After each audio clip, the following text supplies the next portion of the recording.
மரங்களின் நிழலும் உன்னை கேட்கும் எப்படி சொல்வேன் உதிர்ந்து போன மலரின் மௌனமா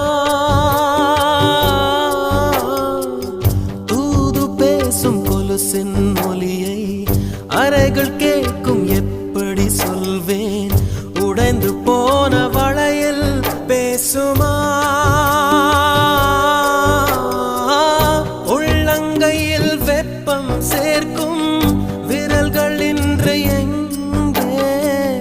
தோளில் சாய்ந்த கதைகள் பேச முகமும் இல்லை இங்கே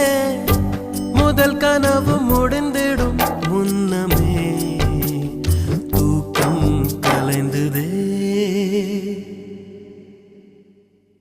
நினைத்து நினைத்து பார்த்தேன் நெருங்கி விலகி நடந்தேன்